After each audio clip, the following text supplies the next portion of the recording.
தொடர்ந்து நேரத்திற்கான தலைப்புச் செய்திகளை பார்க்கலாம். வங்கக்கடலில் இன்று உருவாகிறது ஃபெங்கல் புயல். அடுத்த 2 நாட்களில் தமிழக கரையோரம் இலங்கையை கடக்கும் என வானிலை ஆய்வு மையம் அறிவிப்பு.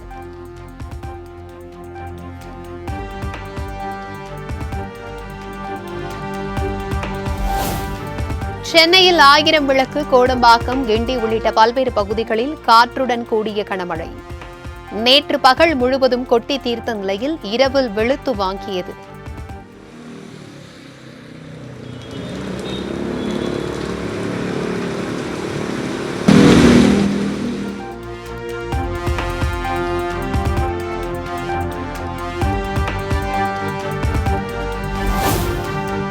சென்னையில் இரவில் வெள்ளை போர்வை போர்த்தியது போல் காணப்பட்ட பனிமூட்டம். முகப்பு விளக்குகளை ஒளிரவிட்டபடி சென்ற வாகனங்கள்.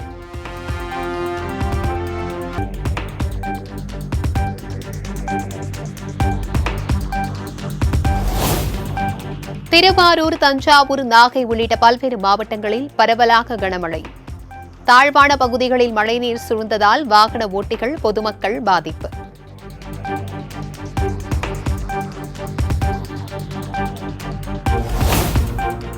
தரங்கம்பாடி அரசு மருத்துவமனை வளாகத்தில் குளம் போல் தேங்கிய மழைநீரால் நோயாளிகள் அவதி. வடிகால்களை தூர்வாரி நிரந்தரமாக சீரமைக்க வேண்டுமென பொதுமக்கள் கோரிக்கை.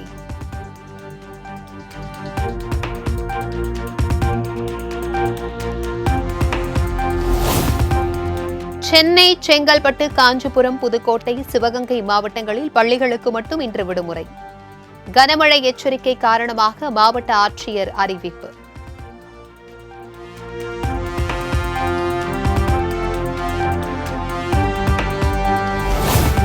திருவாரூர், தஞ்சாவூர், திருவள்ளூர், விழுப்புரம், கடலூர், மயிலாடுதுறை, நாகை ஆகிய 7 மாவட்டங்களில் பள்ளி கல்லூரிகளுக்கு விடுமுறை. தொடர் கனமழை காரணமாக மாவட்ட ஆட்சியர் உத்தரவு.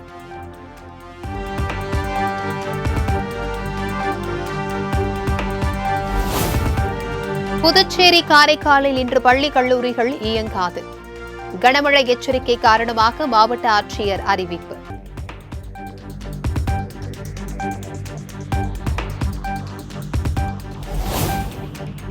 கனமழை காரணமாக திருச்சி பாரதிதாசன் பல்கலைக்கழகத்தில் இன்று நடைபெற இருந்த தேர்வுகள் ஒத்திவைப்பு.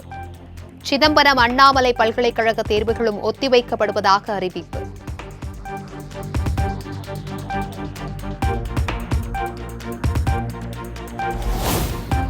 மயிலாடுதுறை ஆட்சியர் அலுவலகத்தில் இன்று நடைபெறவிருந்த கூட்டுறவு சங்க பணிக்கான நேர்முகத் தேர்வு ஒத்திவைப்பு.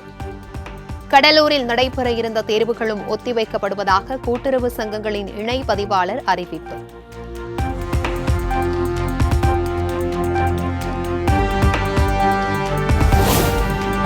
கடலூர், மயிலாடுதுறை ஆகிய 2 மாவட்டங்களில் இன்று ரெட் அலர்ட். காரைக்கால் பகுதிகளிலும் அதி கனமழை பெய்யும் என வானிலை ஆய்வு மையம் அறிவிப்பு.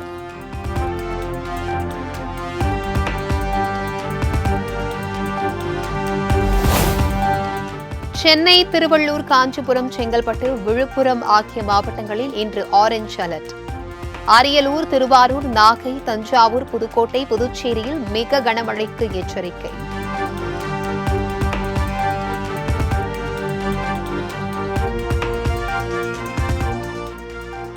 ராணிப்பேட்டை, திருவண்ணாமலை, கள்ளக்குறிச்சி, பெரம்பலூர் மாவட்டங்களில் இன்று மஞ்சள் அலர்ட். திருச்சி, சிவகங்கை, ராமநாதபுரம் மாவட்டங்களிலும் கனமழைக்கு வாய்ப்பு.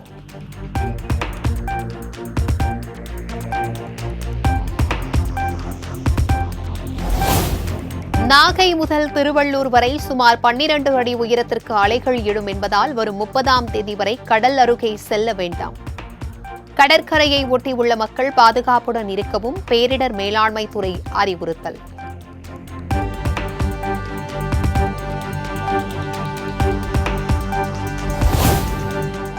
ஃபெங்கல் புயல் காரணமாக சென்னை, பட்டினப்பாக்கம், காசிமேடு, மரக்காணம் கடற்கரைகளில் சீற்றத்துடன் காணப்படும் அலைகள்.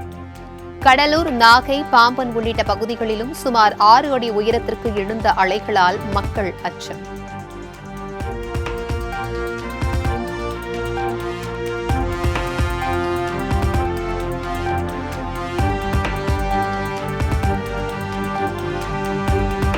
திருச்செந்தூர் சுப்பிரமணிய சுவாமி கோவில் பகுதியில் திடீரென 100 அடிக்கு மேல் உள்வாங்கிய கடல். ஆபத்தை உணராமல் புனித நீராடிய பக்தர்கள்.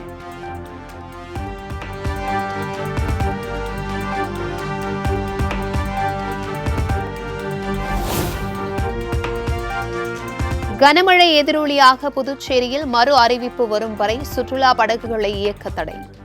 கடல் அலை 3 மீட்டர் வரை எழக்கூடும் என்பதால் படகுகளை பாதுகாப்புடன் நிறுத்தி வைக்குமாறு சுற்றுலாத்துறைக்கு அறிவுறுத்தல்.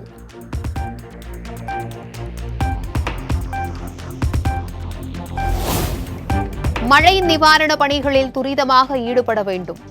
விழுப்புரம், நாகை, திருவாரூர், தஞ்சை மற்றும் கடலூர் மாவட்ட ஆட்சியர்களுக்கு முதலமைச்சர் மு.க.ஸ்டாலின் அறிவுறுத்தல். தாழ்வான பகுதிகளில் வசிக்கக்கூடிய மக்களுக்கு பாதிப்பு ஏற்படும். எனவே அவர்கள் முன்கூட்டியே பாதுகாப்பான முகாம்களில் தங்க வைக்க நடவடிக்கை எடுக்க கேட்டுக்கொள்கிறேன். இதுவரை நாகப்பட்டினத்தில் எவ்வளவு முகாம்கள் நடத்த தொடங்கப்பட்டுள்ளன, மற்ற மாவட்ட ஆட்சியர்கள் தொடர்பாக மேற்கொண்ட நடவடிக்கை குறித்து தெரிவிக்குமாறு கேட்டுக்கிறேன். அதேபோல மக்களுக்கு தேவையான உணவு, தங்குமிடம், குடிநீர் மற்றும் மருத்துவ வசதிகளை மாவட்ட ஆட்சியர்கள் நீங்கள் தான் முறையாக செய்து தரணும்.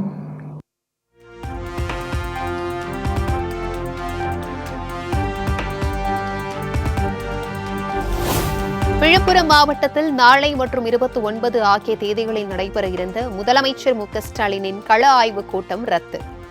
கனமழை எச்சரிக்கையை அடுத்து அரசு நிகழ்ச்சிகள் ரத்து செய்யப்படுவதாக அறிவிப்பு.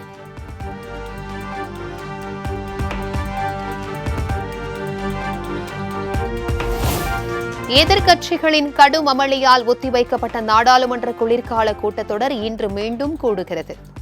அதானி, மணிப்பூர் உள்ளிட்ட பல்வேறு விவகாரங்கள் குறித்து கேள்வி எழுப்ப எதிர்க்கட்சிகள் திட்டம்.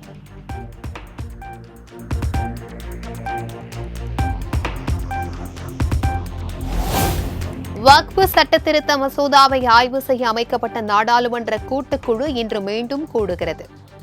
வரைவு மசோதாவில் பல்வேறு திருத்தங்களை உறுப்பினர்கள் முன்மொழிய வாய்ப்புள்ளதாக அதிகாரிகள் தகவல்.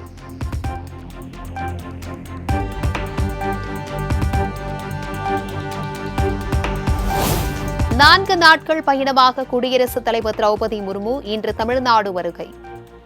உதகை, திருவாரூர் ஆகிய பகுதிகளில் நடைபெறும் நிகழ்ச்சிகளில் பங்கேற்கிறார்.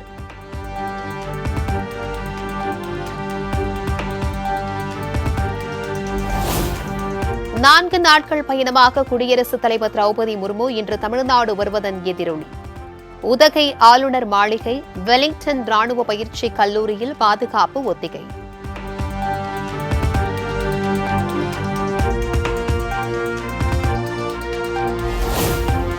குடியரசுத் தலைவர் திரௌபதி முர்மு வருகையை ஒட்டி நீலகிரி மாவட்டத்தில் ட்ரோன்கள் பறக்க தடை.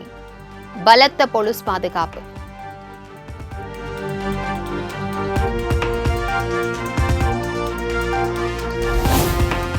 சமத்துவத்தை மறுப்பதும் பொருளாதார தளத்தில் தரக்கூடிய நீதியை மறுப்பதும் தான் சனாதன தர்மம். ஒடுக்கப்பட்டவர் எப்பொழுதும் ஒடுக்கப்பட்டவர்களாகவே இருக்க மாட்டார்கள் எனவும் விசிக தலைவர் தொல் திருமாவளவன் பேச்சு. கோலோச்சுகிறது என்பதை உரத்து சொன்னோம். சனாதனம் கோலோச்சுகிறது என்றால் மனு தர்மமே இங்கு கோலோச்சுகிறது என்பதை விளக்கி சொன்னோம். மனு தர்மம் இங்கே கோலோச்சுகிறது என்றால் புரட்சியாளர் அம்பேத்கர் அவர்கள் எழுதிய அரசமைப்பு சட்டம் இங்கே நடைமுறையில் இல்லை என்பதை எடுத்துரைத்தோம்.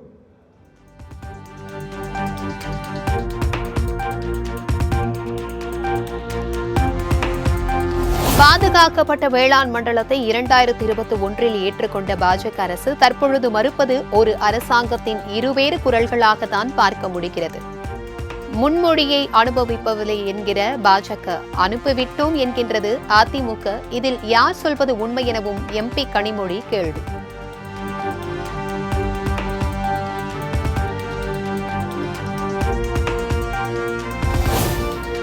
டெல்டா மாவட்டங்களை பாலைவனமாக்கும் திட்டத்திற்கு திமுக அரசு துணை போனதாக முன்னாள் அமைச்சர் ஜெயக்குமார் குற்றச்சாட்டு. பாதுகாக்கப்பட்ட வேளாண் மண்டலம் குறித்து முற்றிலும் உண்மைக்கு புறம்பான செய்திகளை வெளியிடுவதாகவும் விமர்சனம். திட்டத்தை நிறைவேற்றினால விவசாயிகள் பாராட்டு பண்ணாங்க, ஜீர்ணிச்சிக்க முடியல. அதை திசை திருப்பணும். விவசாயிகள் ஒட்டுமொத்தமாக அனைத்து இந்திய அண்ணா திராவிட முன்னேற்ற கழகத்தின் பக்கம், அந்த எடப்பாடியார் பக்கத்தில் இன்னைக்கு உறுதுணையாக இருப்பது கண்ணை உறுத்துது. அதில் இந்த ஐடிவிங்க வச்சு ஒரு கோழைத்தனமாக பிற்போக்குத்தனமாக ஒரு தவறான செய்தி இன்னைக்கு வந்து பரப்பிடப்பட்டிருக்கு.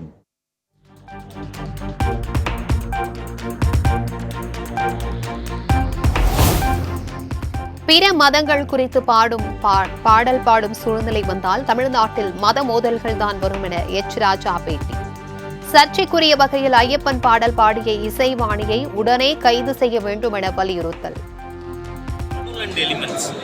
அந்த மாதிரி அவங்க நடவடிக்கை மேற்கொண்டிருக்காங்க உடனடியா. ஏன்னா ஒரு கஸ்தூரியை பிடிக்கிறதுக்கு 2 ஸ்பெஷல் படையா எனக்கு தெரியல, போட்டவங்க தான் இந்த அரசாங்கம். அப்போ ஏன் இந்த இசைவாணியா என்னவோ வாணி அதை கைது பண்ண ஏன் நடவடிக்கை எடுக்கல? அப்படின்னா காவல்துறையே ஹிந்து விரோதமா இருக்கா?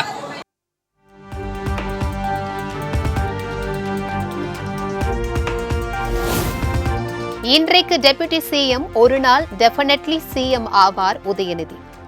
துணை முதலமைச்சர் உதயநிதியின் பிறந்தநாள் பாடலை வெளியிட்டு பள்ளிக் கல்வித்துறை அமைச்சர் அன்பில் மகேஷ் பொய்யாமொழி பேச்சு. தமிழகத்தினுடைய துணை முதலமைச்சர் இன்றைய டெப்டி சிஎம், ஒரு நாள் டெஃபினெட்லி சிஎம்.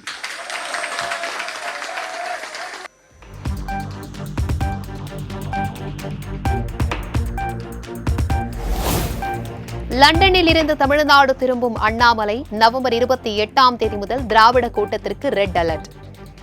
புதுக்கோட்டை மாவட்டத்தில் ஆங்காங்கே ஒட்டப்பட்ட சுவரொட்டிகளால் பரபரப்பு.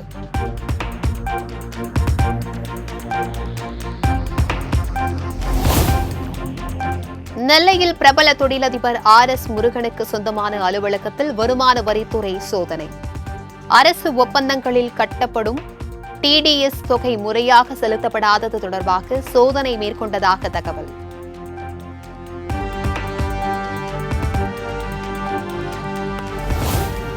நவம்பர் 29 காங்கிரஸ் உயர்மட்ட குழு கூட்டம் நடைபெறும் என அறிவிப்பு. அண்மையில் நடந்து முடிந்த மகாராஷ்டிர சட்டப்பேரவை தேர்தல் முடிவு குறித்து விவாதிக்கப்பட உள்ளதாக தகவல்.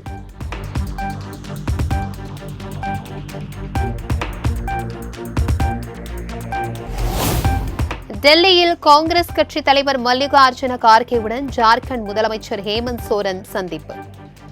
சட்டப்பேரவை தேர்தல் வெற்றியை தொடர்ந்து பிரதமர் நரேந்திர மோடி அரவிந்த் கெஜ்ரிவால் உள்ளிட்டோரையும் மனைவியுடன் நேரில் சந்தித்தார்.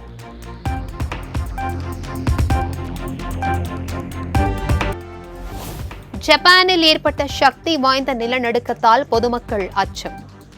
ரிக்டர் அளவுகோலில் 6.4 பதிவு.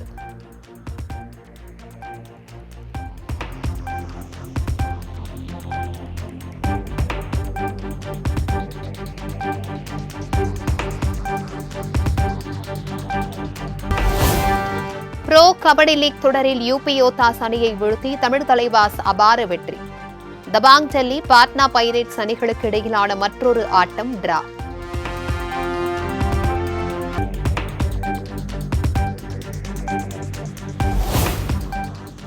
வெற்றிமாறன் என்னும் யூனிவர்சிட்டியில் விடுதலை என்ற டிகிரி படித்ததற்கு பிறகுதான் தன் வாழ்க்கை மாறியது. விடுதலை 2 திரைப்பட இசை வெளியீட்டு விழாவில் நடிகர் சூரி உருக்கம்.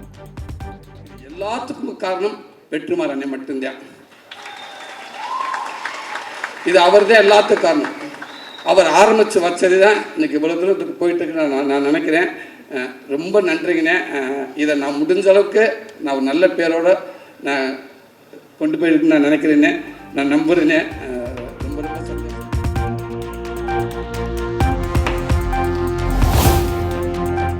தனுஷ் நயன்தாராவிற்கு இடையேயான சண்டையை ரசிக்கிறேன் என நடிகர் பார்த்திபன் கருத்து. AR ரகுமான் விவாகரத்து குறித்தும் நையாண்டியாக பதில். கேம் நல்லா இருக்காது, அதனால ஒரு பக்கம் தனுஷ் ஒரு பக்கம் நயன்தாரா. இப்ப அவங்க 2 பேரும் கல்யாணத்துக்கு வந்தாங்க, 2 பேரும் இந்த பக்கம் திரும்பி உட்காந்துருக்காங்க. அது பாக்குறதுக்கு நல்லா இருக்குல்ல. சோ நம்ம வெறும் பார்வையாளர்கள் தான். சப்போர்ட்டர் கிடையாது. நான் ரெண்டையுமே ரசிக்கிறேன். அதான் சொல்றேங்க, அது அவங்களுடைய தனிப்பட்ட கருத்து. அதுல நான் அதான் சொல்றேன், நான் அதை இன்ட்ரெஸ்டிங்கா பாக்குறேன். இவங்க இந்த பக்கம் கால் மேல கால் போட்டு உட்காந்துருக்காங்க, அவர் அப்படி திரும்பி உட்காந்துருக்காரு. அதை பாக்குறதுக்கு நமக்கு நல்லா இருக்கு, அவ்வளவுதான். நான் அதை ரசிக்கிறேன், அவ்வளவுதான். இப்படி ஒண்ணு நடக்கலன்னு வச்சுங்களேன், அப்படி ஒரு இன்ட்ரெஸ்டிங்கான ஒரு படமே கிடைக்காதுல்ல. உங்களுக்கு தாங்க பயங்கர சந்தோஷம் இது எல்லாமே. நடிகர்கள் ஒருவேளை நயன்தாரா அப்படி ஒரு லெட்டர் அனுப்பவே இல்லை, தனுஷ் அதுக்கு ரியாக்ட் பண்ணிட்டாரு அப்படின்னா பத்திரிகை வேலை குறைஞ்சு போயிடும், அந்த சுவாரஸ்யம் குறைஞ்சு போயிடும்.